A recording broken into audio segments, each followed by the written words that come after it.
So I would think ocean currents and wind would be a big factor since you don't have much power, you're just riding on the wave. Do you actually lose sometimes and end up going backwards?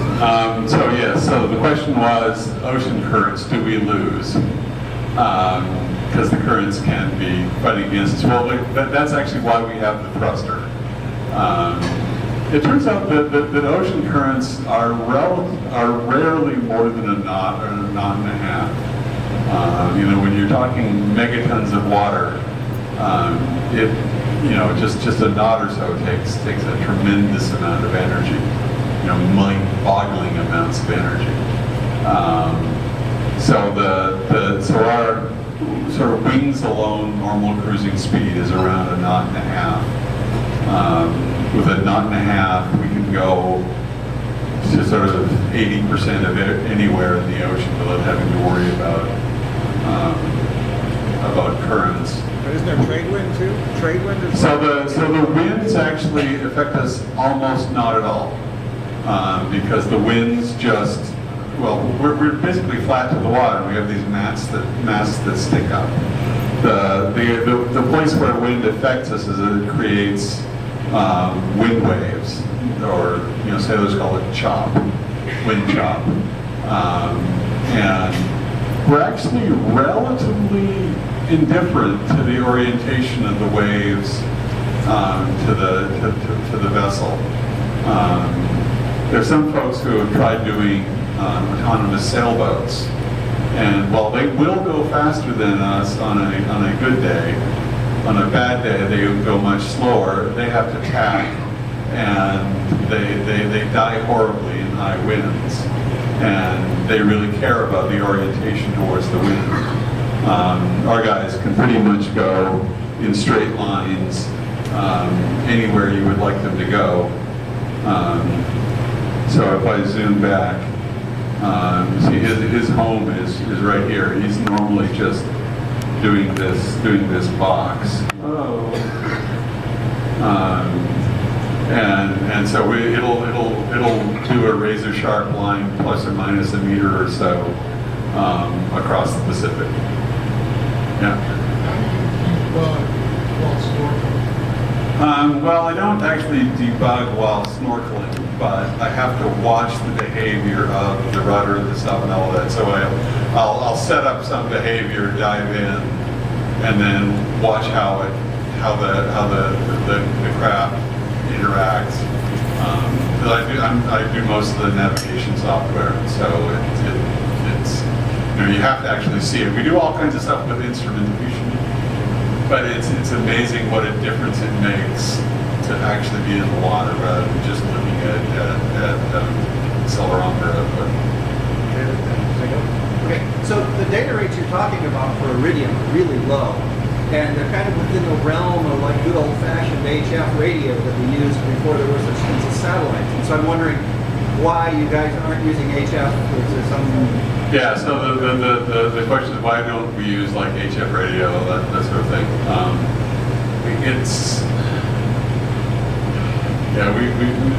We have this guy who is really just a consultant who comes in every now and then. We don't actually know his name. He's Antenna Jim. And Antenna Jim is about 10,000 years old, and he knows more about RF than God. But the issue, as it's been explained to me, is that all of those sorts of techniques they're somewhat random, in that they depend on what's going on with the ionosphere. You're having to bounce. You need to somehow or other arrange ground stations, and they take a lot of power. The nice thing about Iridium is you're only going 40, 50 miles usually, and mostly straight up through vacuum, so there's not much to attenuate the signal. Well, what is the power on your Iridium transmitter? I don't know. It's a very small number of watts. But it's like under 10 watts. Oh yeah, it's well under 10 watts. Gerard, Power and the range. What? How much power do you have on board? How far can you go? Well, how far can we go? we never have to stop. You know, it's, the thing that stops us is, you know, mechanical failure that we can't cope with. But usually it's like too many barnacles on the hull. You know, one of these things that has been out there for months and months is just encrusted with stuff. We do all kinds of stuff with various kinds of coatings on the hull to keep critters away, but you know, you stay out there long enough and you're just going to have to chip them off after a while. So your hardware is Huh? What? propulsion, is that? It's waves, right? Right. But critters start to live on us. You know, barnacles and mussels and that's actually our you know, biofouling. You know, layers of slime, that kind of stuff. How do, when you set these up in a line, how do they communicate with each other? How do they communicate with each other when they're up in a line? Well, it depends on what radios are on board. So,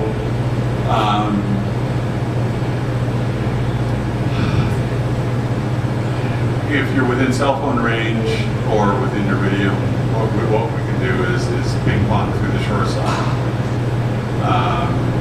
Finding radios that will work from one WaveGlider to another is actually turns out to be really hard. You know, it's salt water, it's conductive, it affects RF horribly. We found one radio that works really well, gives us about 10 to 15 kilometers worth of range pretty reliably. And it uses an effect called evaporative ducting, which is just like bouncing through the ionosphere, except there's this sort of ducting layer about a meter high over the ocean. It's really just the moisture evaporating off of the ocean that bends the RF signal around the curvature of the Earth. But when you're that close to the ocean surface, you know, it takes almost nothing and you're over the horizon. There's another standard. So there's a standard. It's called AIS, Automatic Identification of Ships. It's the international standard radio beacon, and it exploits all of these, and it's been around. It's the standard that's been around for a long time. So if we have vessels that are transmitting their location, we can use their RF beacons, but we can also there are undefined fields in the AIS packet, and we can like put data in the AIS packet so we can get like 18-ish kilometers reasonably. Now we have this exotic, we have this weird RF coupling issue between adjacent mass, so we're currently getting about 10 kilometers on the AIS antennas. We should be getting closer to 18, and our older vessels are getting very reliably 18. But you know, finding stuff that will survive the ocean is hard. Hi James, as one of the folks who wrote software for Iridium, it's interesting to hear you talk about using Iridium and also paying for it. So my question is, for upgrading, how upgrading the software? Right. Do you expect it to come to the shore or just you shoot through Iridium, and how big is your code base? Yeah, so we send packets through Iridium. So the question was about using Iridium. You know, do we command it through Iridium? The answer is yes. You know, Iridium is, you know, $1 a kilobyte, whichever direction. The Iridium channel isn't very fast, and it's highly erratic. A typical time to get a packet from ship to shore is kind of like in 30 seconds, but it can quite easily take 30 minutes. There are all kinds of issues with like queuing delays in the communication network. The majority of the Iridium traffic is actually U.S. government because they do most of the funding, and they actually don't pay $1 a kilobyte. they get, you know, the sweetheart bulk deal, so they just don't care. And whenever the U.S. military has like a big operation going someplace, transit time in Iridium just goes to hell.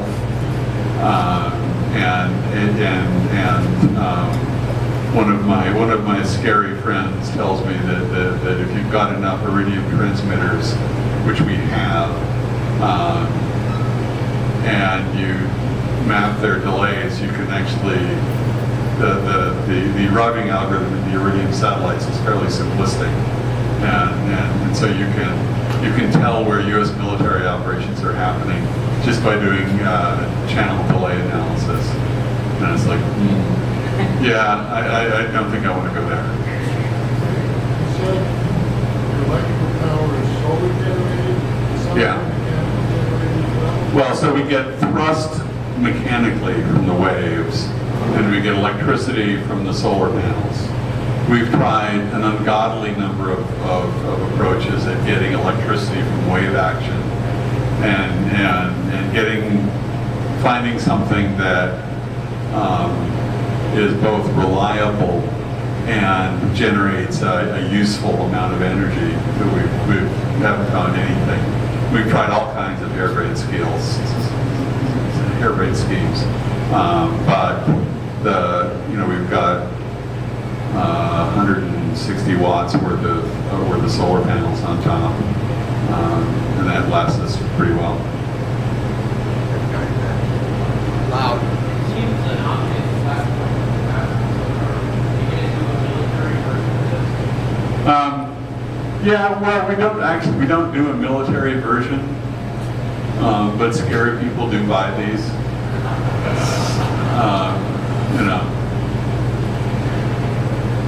And I don't really know what they do with them. What's your recommended lifetime of this before you have to bring it back for cleaning up? So what's the recommended lifetime? We haven't quite evolved that far. A lot depends on the coding, and we're always doing studies of coatings. We have some who have been actively in the water without cleaning for like a year and a half. There's this one coating we've started using a lot that's sort of sooty black coating that we got a lot of copper in it, and it's pretty effective. We really don't know what the lifetime of that is. How much?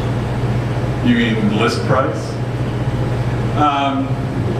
They're like a couple $100,000. A lot ends up depending on what instruments you put on them, because actually compared to the instruments, the WaveGliders are pretty cheap. When you're talking serious scientific instruments that can cope with the ocean, it's pretty bad. $150,000 a day for both. Yeah. So for the people who are doing like pollution monitoring, where they would think of like motoring around in a boat, you can buy one of these, and our current price is a couple $100,000. If we get decent volume, we can get it way down. Guy behind Tony. I understand the federal government is kind of inclined to do radiation testing on Pacific coast. Fukushima, but our private companies doing that. Have you got any companies doing that kind of... The sort of radiation monitoring in the Pacific? Yeah.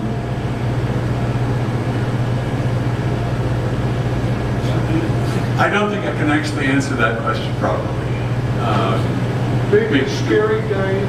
Because it is actively being done, and we did do a couple of they're out there, not run by us. We actually have no idea what they're doing, except that they had radiation sensors on them. We have sold vessels with radiation sensors. What's the makeup of the robotics So we're about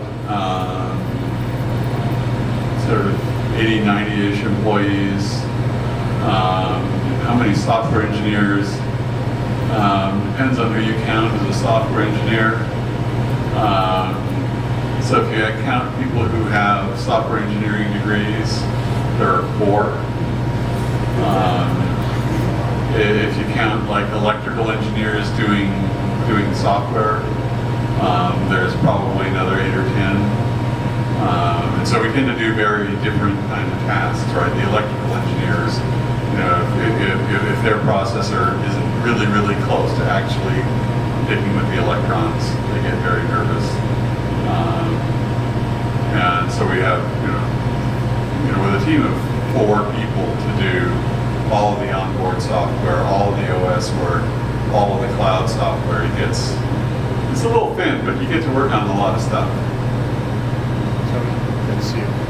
Good question. Have you guys thought about using like secreting, like electroplated material from the ocean, like a good coating? And also, have you guys thought about active removal, like having another craft actively remove the little hornet? So the question was, have we investigated various like electroplated things, and electroplated anything is unlikely to work because, well, if you're going to electroplate something, it's a conductor, and you put conductors in the ocean, and entertaining things happen, especially if you've got like multiple metals. There, you just created a battery. You've got a galvanic effect, and your ship evaporates. And you know, so for example, we can't use carbon fiber in the hull because carbon fiber is sufficiently conductive that it creates a circuit between metallic components, and bad things happen. There's one sort of paint that we use. They call it an ablative coating. It makes a very thin layer, and you end up with dozens of layers of paint, and they're very thin. And it's a paint whose sort of active anti-biofouling component is chlorine, and it's impossible to pollute the ocean by adding chlorine, right? Because that's half of salt, right? And there's like unbelievable quantities of chlorine. And it doesn't matter how much chlorine you add to the ocean, you're just not going to make it worse. And so it's you know, from an environmental point of view, it's really nice. And with having all these layers, the layers are designed to flake off. So what happens is barnacles start growing on them, and once they get to a large enough size that they've got enough drag, they pull off a layer, and it just peels off a layer, and so you then have like dozens of layers, and it just sort of peels the onion. We haven't done that for really long duration yet, so we don't really know how well that works.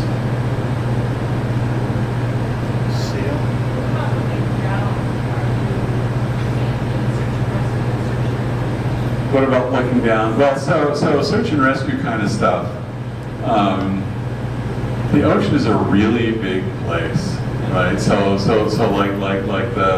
like the current search and rescue exercise off of Australia, right? Their search area is somewhere around 30,000 square miles, and I don't care how you do it, it's going to take you a very long time. And when you go like, you know, a knot and a half, you know, we would love to sell somebody, you know, like with 1,000 WaveGliders, we could do a pretty good job. We're not ready to sell 1,000 WaveGliders yet, and I don't think anybody's ready. But you know, we'd be thrilled, you know, if somebody had Robotic, like a contingency supply for doing search. But cameras work remarkably well, and depending on where in the ocean you are, underwater cameras can get remarkable visibility. So one last question.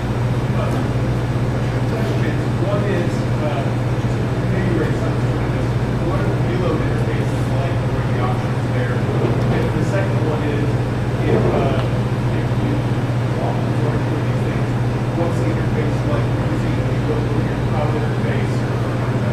So the question was about the payload interface. So payloads get interfaced in lots of different ways.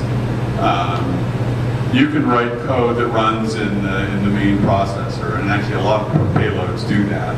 So if you've got a payload that is like a standard, is sort of an industry standard NEMA device that emits NEMA strings, it's almost certainly like RS-232, and we've got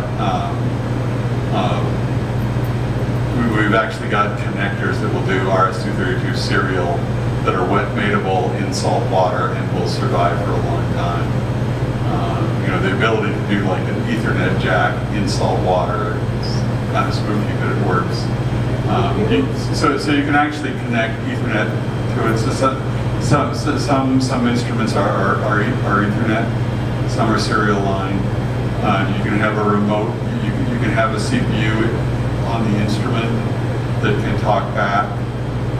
So sometimes if the instrument is one that speaks its own protocol, what you'd end up doing is writing some code that runs in the command and control unit that talks whatever the private protocol is over the serial line or the Ethernet, and then packages it up and sends it.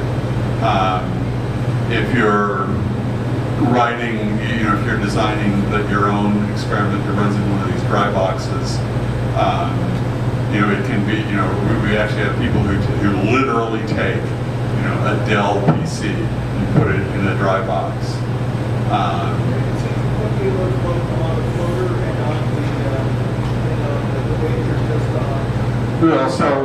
So you can, so most people put their electronics on the float.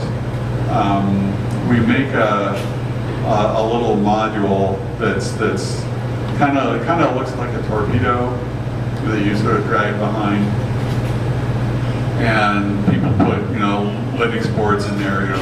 They're literally like Beagle boards, and they'll have acoustic sensors or chemistry sensors or salinity sensors, but on things that drag along, and then on the cable that connects these towfish, you can run either serial lines or Ethernet, and the protocol, the CCU will speak all kinds of things if you want to do your own thing, or it's actually got a REST interface. So there's actually a REST interface that lets you inject script commands into it. So the towfish can actually drive the float. You can tell it go left, go right, that kind of stuff. Running out of time. All right. So thank you. Thank you.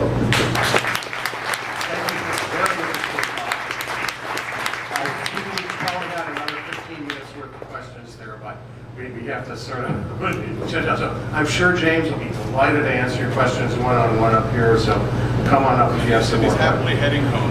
And it's happily heading home. I don't know if the sun's set, but so thank you very much. That wraps up the organized portion of this meeting, and we have to come next meeting, which will be April. Thank you.